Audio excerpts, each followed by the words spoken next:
Hello, Dota 2 fans, and welcome to another edition of the CIS qualifier for the GameShow Global Esports Cup Season 1. We've got ESB versus SVW today. I am Maury Please, your resident Canadian Dota 2 caster. With me is Danelie. We are your English coverage, and we're going to hop right into this one. Danny, you got a little more experience than I do on this tournament. You got any forecast on this matchup? Honestly, this is going to be the first time I'm going to see these two teams play up against each other, and because a new patch landed, it's going to be difficult to say who will win because you don't know how teams are really going along with the patch. You could say one team is in patch shock, the other one could be in patch heaven. So if you look at it through that perspective, I want to keep it open and just see what they draft, if they're going to stay with the old style or if they're going to move into the new patch. And for what we're looking at right now, it seems that teams are still in 8.5, was it 8.84? 6.84. Yeah, I mean, definitely so. We have seen kind of the mold still hold true. Darkseer, ES, Queen of Pain pickups. The band's a little more indicative of some change to the scene. Bounty Hunter, not too much of a change. Of course, they reduced the track vision and the bonus gold, but still a pretty valuable hero that you can add to your lineup.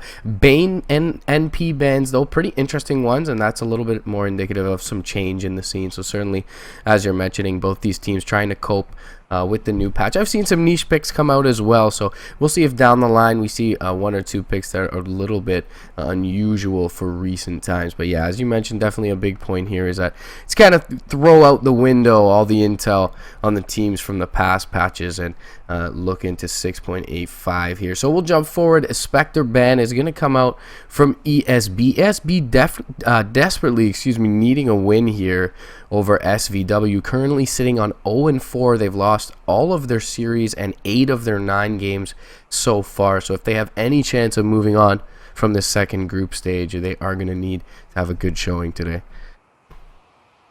Yeah, so we're going to have a Spectre and a Wraith King band. Were there any major changes to Wraith King? Because I know Spectre is in heaven. She has so many indirect buffs to her that she is ideal, but I don't know about the Wraith King. So Wraith King got 7 base damage, which is really nice for his laning stage. He also got that the Vampiric Aura does not show on units when he is in Fog of War, so that helps a little bit with his ganking and helps if you're building something like a Shadow Blade into a Silver Edge or anything like that. So small, kind of minor buffs, but the 7 base damage is quite a significant one, so we'll see how that ends up working out further in the patch. But for now, yeah, he's going to be removed from the pool, as you mentioned. Invoker with a couple of slight buffs. Don't know if it's enough to make him viable, but still, he'll be removed from the pool. And something we see a little more frequently is the Wyvern going to be removed by the Radiant side.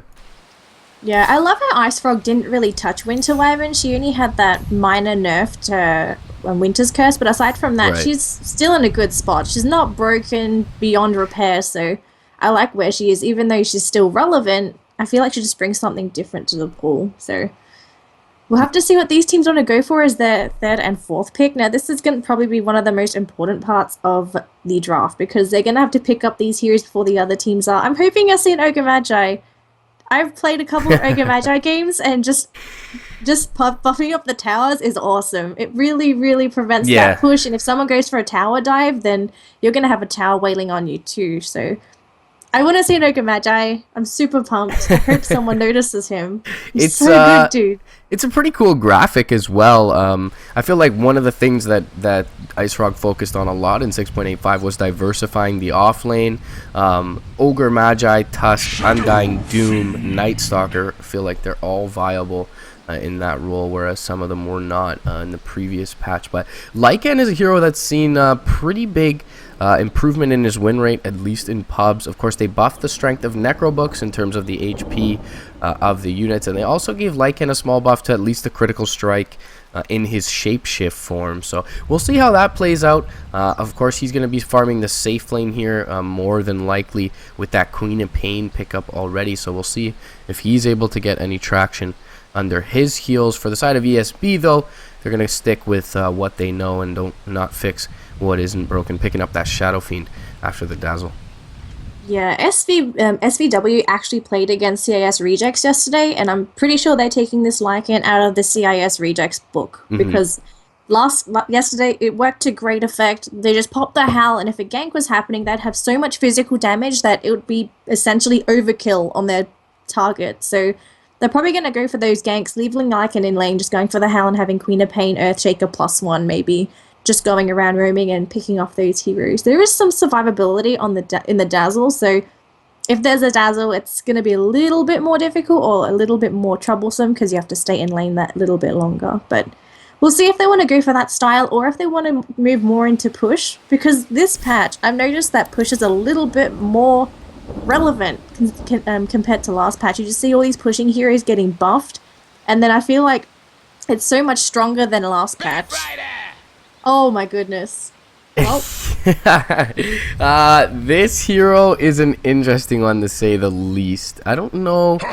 I mean, I feel like he's still a trash tier laner, and that is the weakness with Batrider. The thing is, they've nerfed his jungle also, so yeah, I'm not sure how viable he can be. Of course, into the mid and late game, he's a very disruptive force and has quite a bit of disable available to him. Hard disable, especially with the new Aghanim Scepter. Not that I think we'll see that come out. But yeah, an interesting one to say the least. As you mentioned, the push is definitely, or at least a split push for this lineup. It's definitely nothing to scoff at. But ESB going to come through with an unusual pick of their own and grab up the Huskar. Huskar has been a pretty strong hero in this tournament. I see a lot of teams banning out the Huskar because he's pretty strong as is. Don't underestimate Huskar, especially with that passive of his. But if you look at the draft, there isn't really that much that SVW have to really lock down the Huskar freely. They have an Earthshaker with the Fissure and a couple of those Aftershocks. They also have a Lasso from the Batrider, but if they can't kill the Huskar before the Dazzle Shallow Grave comes out, then they're going to be in a lot of hurt unless the Lycan can just right-click him down. Doom last pick, though, for SVW. Wait, so who's the support?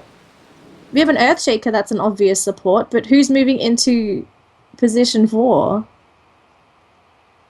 Yeah, so it's probably going to be a jungling Batrider off the bat. It could be a jungle Doom as well.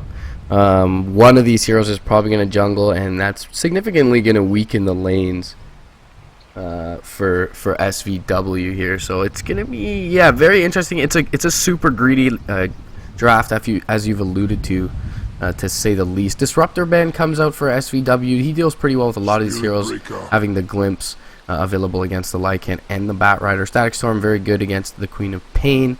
But we will see the Dire lineup finish it off with the Spirit Breaker, so it's definitely a little bit more stable on their side. I worry a bit for the Huskar being up against the pure damage of the Queen of Pain. But either way, yeah, it's a greedy lineup from both sides in a sense, a 4-position Spirit Breaker and a 4-position either Batrider or Doom. So we'll see who fares a little bit more comfortably with the greed.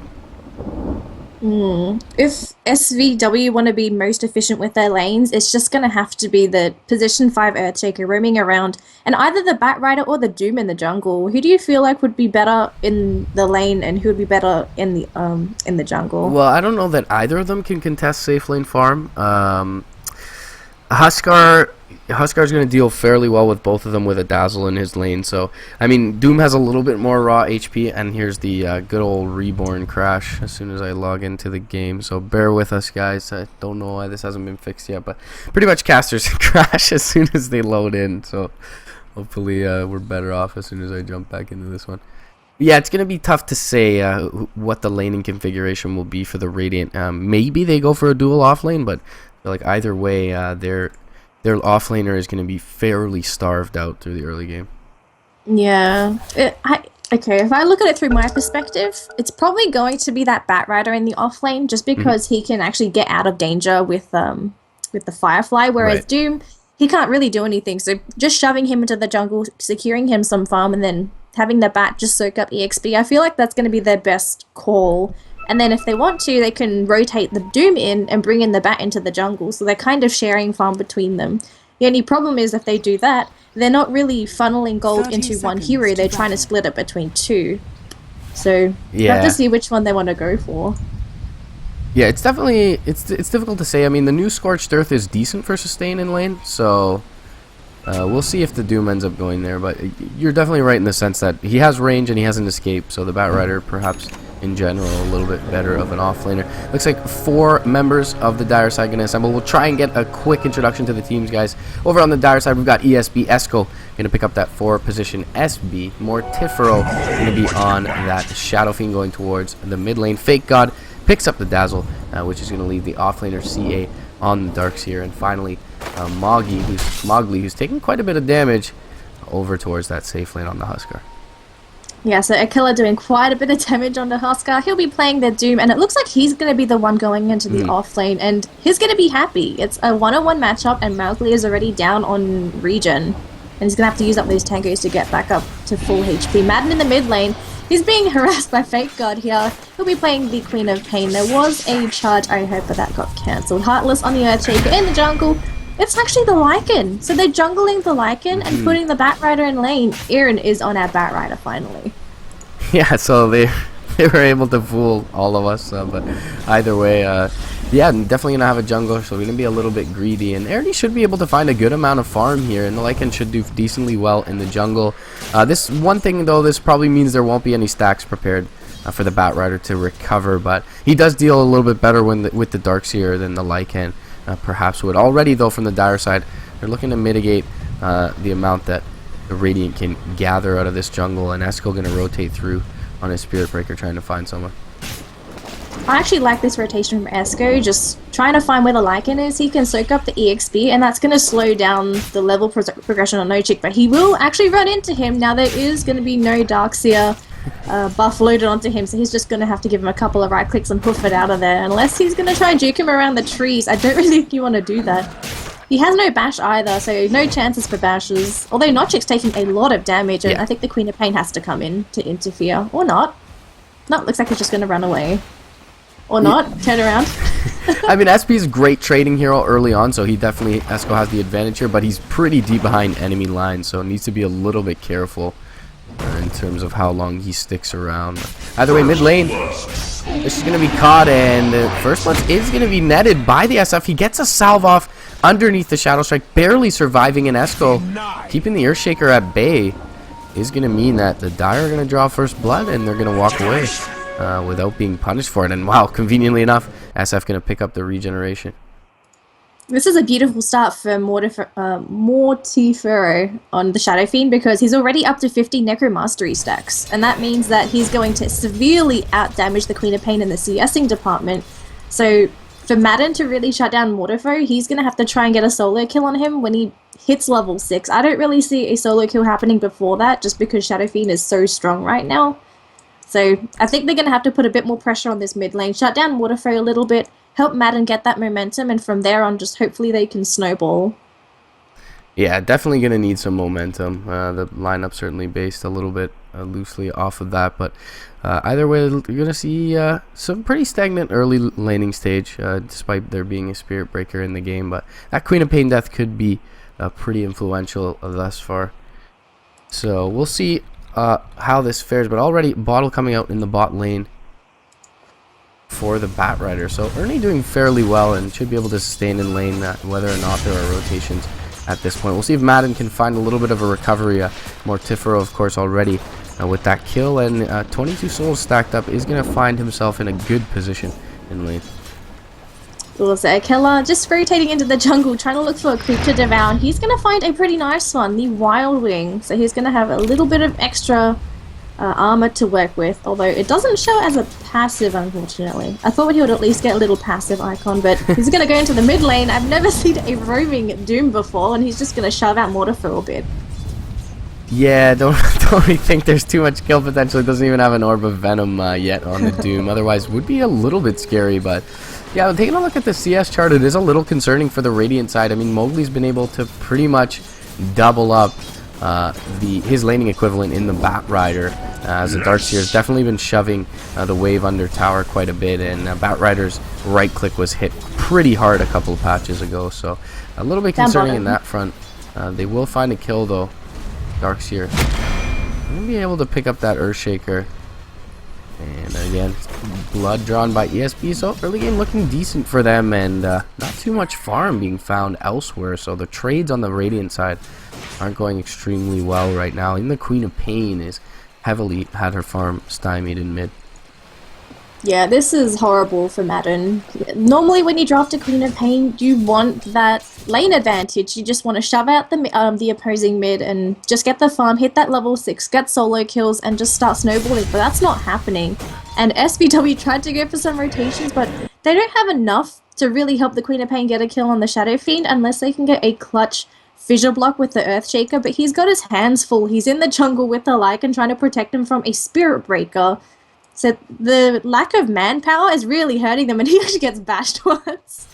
Oh my goodness. This is just not working out for SVW. For ESB though, this is what they need.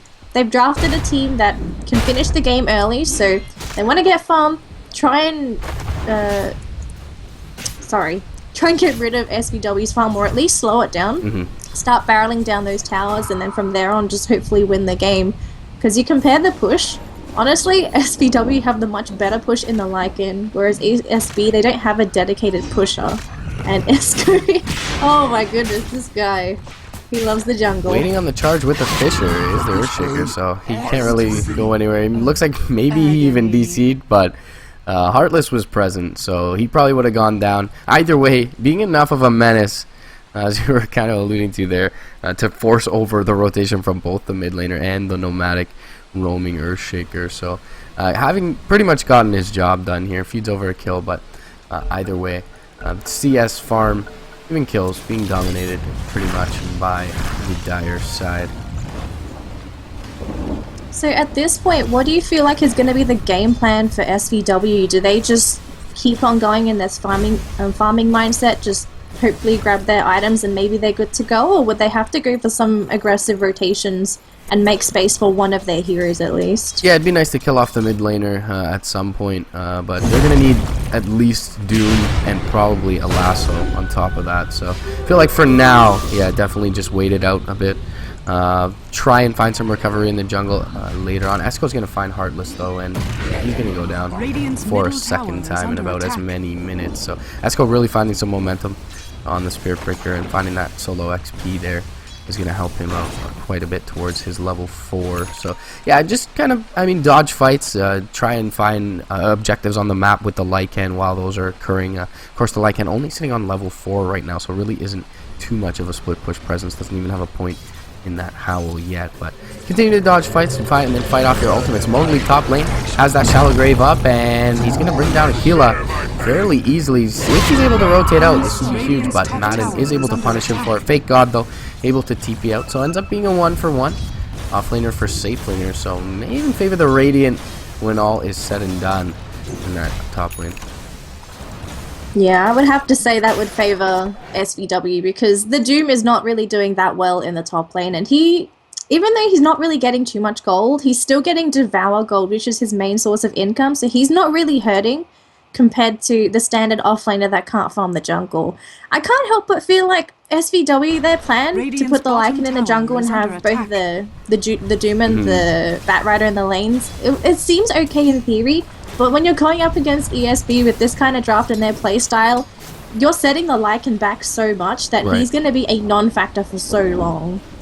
Yeah, I mean, at least the Batrider could have clipped the SB if he was getting aggressive in the jungle. Top lane, Mowgli going to jump in onto Heartless, and it seems like only a matter of time before this ES is brought down. But he actually blocks off the Huskar perfectly, and Searing Arrows, or Burning Spears, I should say, not going to be able to tick him down. He will have to base, though, so more time wasted in the jungle. They're going to look to find a Dazzle, and they are able to do so. Fake God going to drop for the first time in this one, and the duo of Maiden, Aquila, able to net another kill there. Still, Aquila a little bit of a ways off of his Doom at this point, but will be a big pickup once he's able to grab it. Mowgli needs to be a little bit careful, as the Queen of Pain now has the pure damage, of course, available to her. So can bring him down if he gets a little bit low in lane. Yeah, they're going to need backup, and they're going to bring Heartless in, and Aquila still hasn't hit level 6 on this Doom, so Doom is going to be pretty far away. But the The good thing is that the Dazzle is nowhere near, so if they want to try and jump on him now, it would be ideal. He does have a TP scroll, but it still has the channel time, so it looks like they are going to try and jump onto him quickly. There's a disable Sonic Wave. Do they have any more damage? They do get him in the backside. Fake God. Gonna pop a slow onto Akela, but it's a Doom. He hit level 6. He's gonna Doom the Fake God. Fake God's gonna tick out in the jungle, and Esco trying to come to the rescue, but he's just getting gangbanged by 3 heroes. He's gonna go for a charge. Everyone in SVW are dispersing. Heartless gonna go down. Akela getting bashed up by Esco. He can't really get away. He's just slowed up. And there's a Darkseer there too, so he melts. Whereas Madden, the only one to escape on that Queen of Pain. I would say that was a slight favourable trade there for SVW just because they are a little bit behind, and it's the offlaner for the safe lane carry. It does give them a little bit of space to farm mid on the light end. Now Mowgli's going to respond to that, but yeah, I mean, overall it's fairly even, perhaps, yeah, considering the state of the game, a little bit better.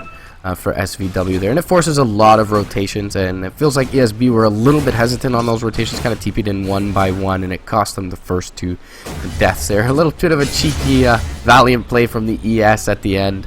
He blocks off the path into the forest to allow his Queen of Pain to reliably escape, but either way, game state still looking good for the Dire side. 3 top holders of the net worth, all owned by the Dire, so we'll see if Maiden can get a little more done. She's have to leave lane a little bit more than she would have liked to at this point. Sitting on 3-1-1, nice KDA, but it's not enough farm really to have any item progression thus far. Top lane, they're going to jump in with the life break onto Akela. He's going to pop that Scorched Earth, so they don't have any hard disable that. Should be able to bring him down relatively easily. We'll see if he takes out, and he does, to the Burning Spears. Heartless going to rotate in. It's going to be a little bit late. Needs to back off on that Earth Shaker. Else he did get spotted by the courier. Oh, you get a little bit of a heart attack when that happens. But so for Maiden, would it have to be the Aghanim Scepter this game? He's dealing with a lot of damage going his way, and he could try and go for an Orchid, but I feel he needs the extra HP as well as that Sonic Wave on 40 seconds to just be useful. Up against the Huskar, I think more than likely the Aghanims definitely has to be the build here, but we'll see. I mean, the build up is a little bit easier for the Orchid considering how much gold you need for each component, but yeah, I definitely feel like the item here is that Aghanim Scepter. Against the Shallow Grave Orchid, not bad. If you can silence up that Dazzle early on, but they do have the Lasso, they've got the Fisher, so they got other ways to initiate on him and perhaps burst him down before they need a sound. Surge out from CA bot lane. Esco not going to be as lucky, and they're probably going to be able to bring him down here. Scream of Pain will finish the job, so farming a little bit aggressively was the Dire side, and they're punished for it, but they're finding trades elsewhere. Offlane tower just been glyphed up and going to be brought down now by Mowgli and Birds. I'm surprised that the Batrider's hung in lane for this long. He still hasn't got his Blink Dagger, but he has Lasso. I would assume that he would have at least come in for a couple of rotations, help even with maybe just a Lasso every couple of minutes to help his team out.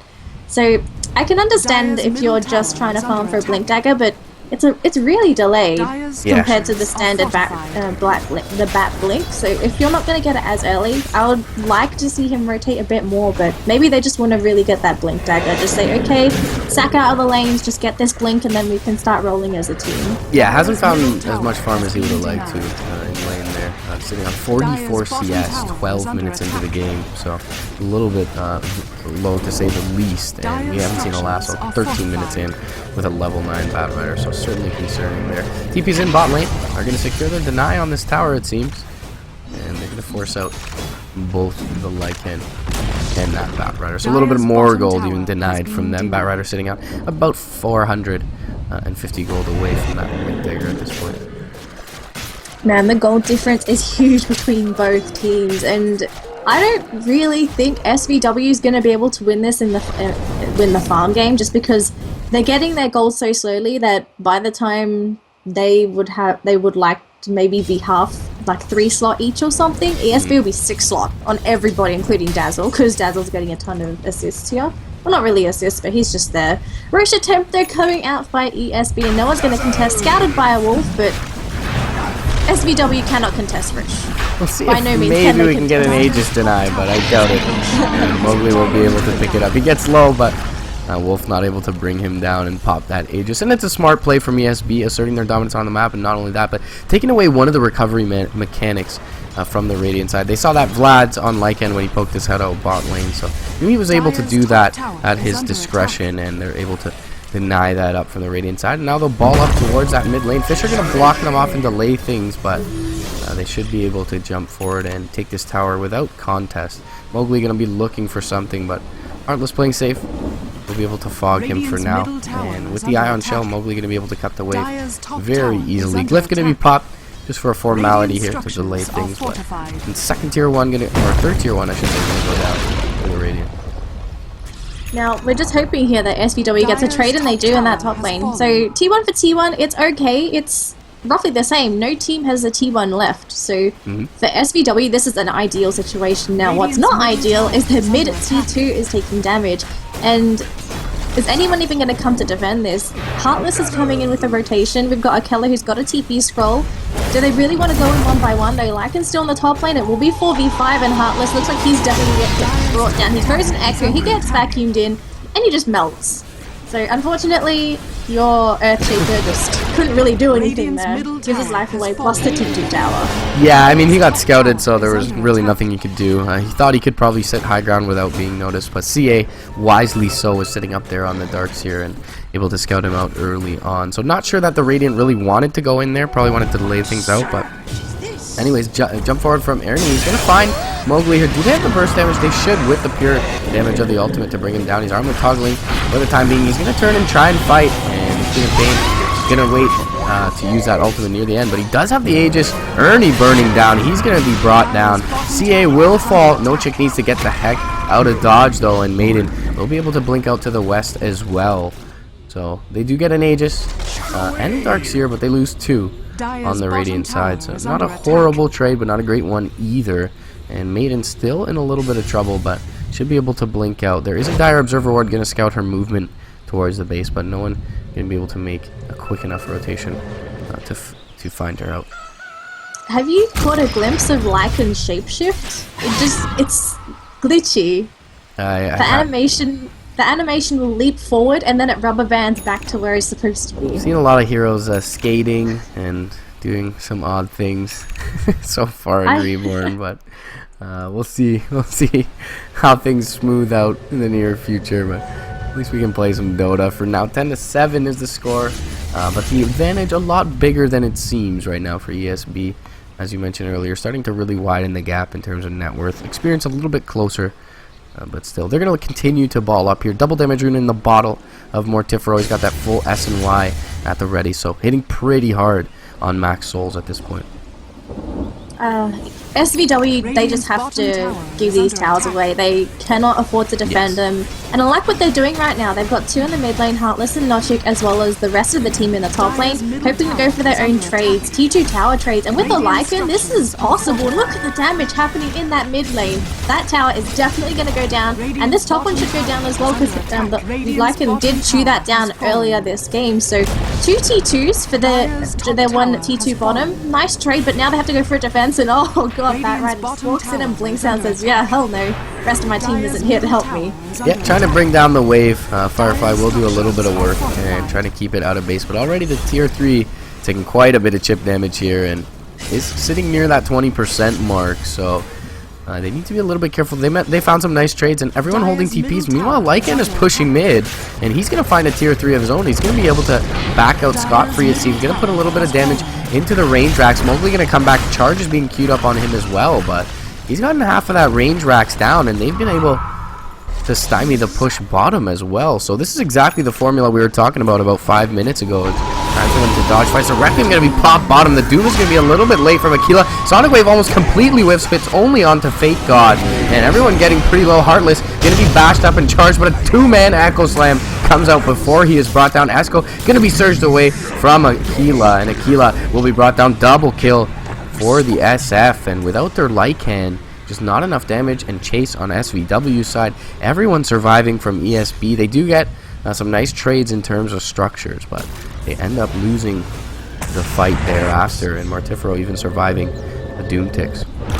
Honestly, this wasn't too bad of a fight, because Lycan forced the Huskar to go back in the mid lane. That fight did happen in the Radiant jungle, but if the Lycan had not pushed the mid lane, Huskar would have been there, and there's a high chance that they would have team wiped and they would have been at higher health percentages. Just having that fight and everyone on ESB being too low to push, it's delayed that push. So even though they lost a lot of heroes, it's worth it. And the Wolves gonna take down the Rax in the mid lane. Well, yeah, some lag plays happening here, but that's gonna hurt ESB. It means they have to send someone back all the time to make sure the Raxes are healthy. Pretty big deal. That lane is going to be pushing it a little bit quicker than it will be from the other side. So Radiant with a nice little advantage there. Shout out to CDB, Corrupt Drop Bear on stats, mentioning there. Maybe they did look for the fight considering that the Huskar wasn't present, but Batrider not able to initiate, a little too low on mana there to find the lasso. So that would have been probably something that could have turned the tides of the fight, but they were unable to get that really influential team spell off. So maybe thereafter he'll be a little bit more impactful. But either way, it looks a lot better at this point in terms of state of the game than it did about 5 minutes ago. And the Radiant starting to drag back these metrics towards their favor. It's only about a 3k net worth lead at this point, but still about 5k in ESB's way and experience. Yeah, as long as they just keep playing like this, keep forcing ESB back, delaying the pushes, then they're going to be golden for the rest of the game. And if ESB wants to go for that death push, and the Lycan's free pushing a T3 tower again by himself, I can't help but feel like the Lycan will be able to outpush them just because SVW, they're going to do their own thing. They're just going to try and delay the push, hope the Lycan gets the better trade, and they might just have to force people back. So I like this kind of hit and run style of play. It's something that they have to do, and they're doing it very well. Attack. Yeah, very much so. They're playing to their lineup strengths for sure, and away from ESB's. But ESB continuing to ball up, as you'd expect them to do. And they're going to look to take out this final tier 2. But a jump from the backlines. Akila's going to find the Doom onto the Darkseer. Huge Sonic Wave as well. Requiem comes off. They're going to be able to pop the Batrider here. Akila next to fall, but already 2 down on the dire side. And Mowgli is going to follow as the third. Mortifero, though, with the turn, the raise, and the right click, finds a double kill on his way out, though. He is going to be chased down. Ernie with a buyback. Mortifero should fall here. And the Flame Break actually going to whiff on the north side, but they'll bring down the Shadow Fiend overall. It's a 5 for 4 and 1 buyback on the Radiant side, but considering the state of the game, things looking pretty good for them. It ends up being about 3k, 2,500 or so in the way of net experience gain and 1,500 gold going their way, and they keep their tier 2, last tier 2 standing. So really well played there from the Radiant side. Big Sonic Wave and a nice flank from the backlines from the Doom as well. That was beautiful. They calculated that perfectly. They knew they had the resources to take down some of those heroes. They picked the right targets. I was surprised that they would go for that kind of play. I'm pretty sure ESB was as well, not expecting the Lycan to help in with the fight too. And now we see how strong this Lycan is. He just has a Necrobook as well as a Vladimir's. And he's hitting hard. And he is tanky as well. So if ESB wants to kill him, then they have to commit a lot of commit a lot of energy into killing him, but then you leave the rest of the team. One thing to note was the Batrider didn't get the lasso off. I'm not too sure if he got disabled or if he just got pushed away, but he died before he could get the lasso off. Yeah, once again, the Radiant taking a favorable team fight this time without the lasso, so Ernie needs to be perhaps a little bit better with his positioning. I feel like the blink was cancelled there and couldn't get in close enough distance to find it, but yeah, Lycan definitely a split push presence, useless stat coming up from CDB, and he does definitely do a lot of structural damage, so we'll see how much of a presence he can be on the map here after. Roshan is going to spawn up in about 1 minute from now, and the Radiant definitely have the ability to take that this time around, as the map looks to be a little bit more in their favor, certainly, than it was 5 minutes ago. Already we will see the Lycan scouting that out with a wolf, so he will see this come up in about 35 seconds from now. So with ESB, seeing how that team fight happened, do they just go back to the style of play that they've done all game, or do they have to rethink their game plan and go for a pick-off and then try and go for an objective? Because they are strong, but we saw last time, if they don't get the right initiation and they don't fight on their own terms, it can go badly. And whoa, Aaron did not get the blink off there. Wasn't close enough. He has the Force Staff, but he'd rather use that to pull the target back. Yeah, so just a little bit short to find the lasso there. And the Firefly is going to be down for a little bit. So maybe this is a very small window for initiation for the dire side, but they don't have much vision. Just this one deep ward in the Radiant jungle, and no one currently inside the radius of that, but they will jump into the pit themselves, and the Lycan Wolf is going to scout this out, and there's no detection that's been dropped yet, but Esco going to rotate in with the gem now on the Spirit Breaker, so we will see this Wolf coming in. The Fisher comes in from the east side, but it may be too late. Jump forward. Lasso is going to pull back Mowgli, and Roche is still standing. Sonic Wave is going to be there. Huskar not quite down yet, and in the pit, Requiem going to be popped off to the south. Mowgli fighting up against the Earthshaker, and the Spirit Breaker has found Maiden on the Queen of Pain. She will be able to jump back, though, and should be able to survive, but the entire Dire lineup is running forward into the Radiant. Doom popped off onto Mortifero, and not sure if this will be able to bring him down, truthfully. He does have the Aegis, though, if he does, and it should tick him out here in the next couple of seconds. We'll be able to do so. Pops off the Aegis, but big win overall for ESB's side, and the Radiant side, much to their dismay, was not nearly as coordinated as they were in the last fight. Yet last tick of Doom, they're able to bring him down, and yeah, a little bit too spread out from the Radiant side, not able to get enough done. They finally find the Lasso, but just not able to get enough follow-up off of it. Middle tower is under attack. Yeah, I felt like it was a terrain problem because they couldn't really jump straight onto the target once it's lassoed, so... Nochick doing whatever he can to defend base. He is here by himself, but the rest of his team is respawning, so Madden as well as Heartless, they are ready to go in if they want to. But remember, big ultimates are down, so it's not going to be an easy fight. Yeah, the Panic Doom is going to hurt them here. They block off 2 members of the Radiant side, but charge forward from Esco. It's going to land through a couple. Echo Slam, though, going to cancel it, and the Spirit Breaker, buying a little bit of space, is going to feed himself over, but the melee racks does go down in the meantime, and the range racks going to take quite a bit of punishment as well. They're going to jump forward, looking to find the Lasso. They don't get it with Ernie, and the life break is there from Mowgli. Going to bring down the light hand very low. Sonic Wave comes through 3, brings down Mortifero low, but Mowgli is there with the life steal, and is going to be able to sustain himself. Mortifero going to go down to the Wolves. No, the Shadow Wave keeps him up. And a triple kill going the Huskar's way. 3 down, 2 available with buyback, Batrider without. But this will be easily the mid lane of Rax, and if not, more structural damage. Mowgli already going to try and put some punishment into the tier 4s. We'll see if the Radiant respond with their couple of buybacks here. They're trying to delay it out without having to expend those, but the Doom going to be the first one to do it. Tier 3 now going to be dropped completely. And a jump forward from Maiden. It's just a glancing Scream of Pain. Aquila going to jump in and completely suicide effectively. He's down for 50 seconds. He gets a Doom off onto Mortifero. There's a Sonic Wave there as well. Maiden going to jump forward with the Scream of Pain. She's being charged from the middle of the map, though. And really, no one paying her any mind. Finishing off that second lane of Rax. And finally, ESB able to break base. And when they do it well. 2 lanes of Rax going their way. 26 minutes in. This has just not been Ernie's game on this Batrider. We've seen him try and go for those lassos. Like last fight, he wanted to go lasso onto the Shadow Fiend. He blinked on top of the Huskar, and he just got shot down in 2 to 3 hits.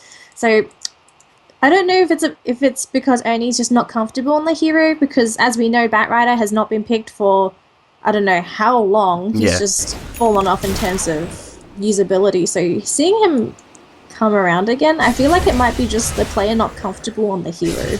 Yeah, some things perhaps look a little bit flashy and attractive when the patch changes come out, but yeah, as you mentioned, the comfort kind of trumps all when it comes to pro games at least, and so maybe a little bit of rust on that hero, as you mentioned, hero-player combination. So things looking a lot more grim now for the Radiant side than there were a couple of minutes ago with that 2 Rax advantage, and there's really no objective for them to take at this point. So just that 1 tier 2 standing left for the Dire, and Roshan not up for about 5 minutes at this point. We'll have a quick pause, but it looks like we'll get right back into the game here, and a lot of items coming out here for the Dire side after the value that they pick up from those structures. What would you think of Nochick picking up Booter Travels after this Assault Harass, just so that he has constant map presence? He can just TP back whenever he wants to. He can just go for that PL anti-mage style of play where what he did earlier, just go for split push, hope you get a good trade, force them back, just do whatever, delay the game as long as possible. They did go for a smoke, and they're going to run right into Mowgli, and the Darkseid managed to get out safely, but Mowgli, unfortunately, he just gets gang raped by 5 heroes. Fake not going to go for the TP. Is there a disable? There is. I have to use the lasso for this. They could have just had Heartless blink in, but they probably weren't expecting that to be off cooldown. But Darkseid gets out, 2 big kills. Is this going to translate into an objective? I don't feel as it will. The lanes are far too pushed in, I think. and the res timer's a little bit short at this point. If Roshan was up, maybe they look to contest that, but already, I mean, the Dire are dealing with this well. Darkseer shoving in mid lane. Bot lane was shoved in just a moment ago by that Shadow Fiend, so don't feel like really the rating can get much. Nice kills nonetheless. Definitely worth the lasso. Back to your question about the Lycan. I would love to see him be able to split push, but I feel like the lanes are, as they are now, going to be constantly on the Radiant side of the map, so it's going to be a little bit hard for him to split push. I feel like if ESB are diligent about their play, that before they ever go for high ground, once again, they'll ensure that all 3 lanes are shoved reasonably. So he is going to opt for the AC for now, it seems, picking up that Hyperstone, but we'll see how much that's able to influence the fights hereafter. He's the only one that could really make use of the Assault Cuirass as well, so it's not like they have their own Shadow Fiend or any other hero that can benefit from right-click damage. So there's nothing wrong with the item, it's just not going to have that much of an impact, and Mortifer just runs into Noctic, and what can Noctic do? No ultimate available, and he just gets right-clicked to death. Well, that's not a way you want to die as a Lycan, and he's got no buyback. Yeah, just picking up that Hyperstone down for 50 seconds, and ESB going to take this as their window. I mean, the Spirit Breaker can join them with the charge. Mowgli a little bit far away, but he's going to shove the wave and look to reconvene with his team, perhaps after they take this tier 2. I think even without the Huskar, we're not going to see the Radiant side contest the tier 2. So should be a high ground defense for them, and could be the GG push incoming here. 30 minutes in, 25-17 is your score, but the lead a little bit bigger than that. 15k in the way of net worth, and almost 10k in the way of experience. Maiden trying to push in that mid lane, and ESB not completely diligent about keeping their lanes shoved out, as we mentioned before. So Maiden looking for an opening here, but she's going to be hit with a massive right click and the charge to end it. And it's a streak gold, some streak gold I should say, going over to the Dire side. So they'll shove the wave in and probably look to end this one now, with the Queen of Being down once again, as the Lycan was without buyback. Esco gonna charge forward. Don't think he's gonna jump into this engagement all by his lonesome, but yeah, just running forward towards the map. You're trying to find maybe a straggling support, but either way, they're really putting a lot of pressure on these lanes. Every time they see a lane pushing out, they say, okay boys, back to the lane.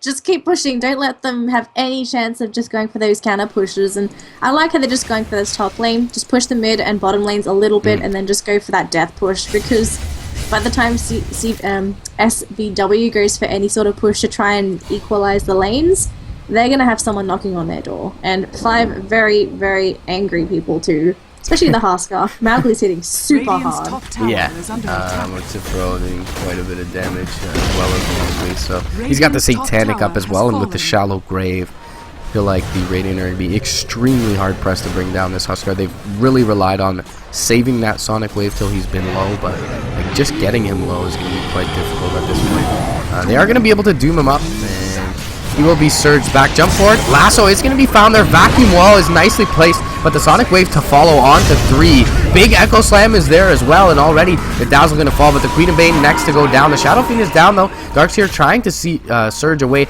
No Fissure for another 3 seconds, but a blink in 2 for the Earthshaker. Darkseer will be able to make it out, but overall, they lose a Queen of Pain. They find the Shadow Fiend and the Dazzle, and it's a relatively successful defense. Mowgli going to jump forward by his lonesome onto Heartless. He's going to be Flame Broke back and fissured off, but he does bring down the Earthshaker, and the charge going to come through onto the Doom as well. Nochik not having any of this is just going to back off as a Lycan, and the Doom going to fall now, and all of a sudden ESB turns it into a favorable engagement. Vacuum back into the wall, life break forward. Ernie now going to go down. Nochik going to fall as well. 5 heroes on the sideline from the Radiant. Only 2 buybacks available in the way of the Earthshaker and the Batrider, and Radiant will tap out. GG called. 32 minutes in. Game 1 victory goes to ESB. So it goes according to plan for ESB. SVW, their draft, it was so quirky. They tried to go for these interesting lane setups to try and make it as efficient as possible for EXP, and it just didn't work out. They crippled their Lycan pretty much by shoving him into the jungle and having the Spirit Breaker harass him. They had a Batrider, which he got the blink super late. I was expecting him to maybe go for a blink rush, considering he was in that safe lane, because there was a low chance of anyone trying to go for a kill onto him. And Doom in the off lane, obviously just doing Doom things. You're not really expecting him to get that much farm early on. So I think the lane really crippled their potential as a team. I think that was where it went wrong. And also a draft problem. Drafting heroes like this, it's Just too greedy. Yeah, very much so. The greed definitely rearing its ugly head here for SVW. And we mentioned in the drop that just a little more of a stable lineup for ESB, a little more ease of execution. And yeah, you mentioned it as well. I mean, the Batrider really didn't get active at all, and they had a split push slash pickoff style oriented lineup and really weren't able to get any momentum in that fashion. So game 2 going to be coming up, guys. It is a best of 3 series, so SVW still have a chance to come back in this one. First best of 3 of the day, and we're going to have 2 more coming your way after that. It's MRP and Danelie. We'll be back in just a moment with game 2.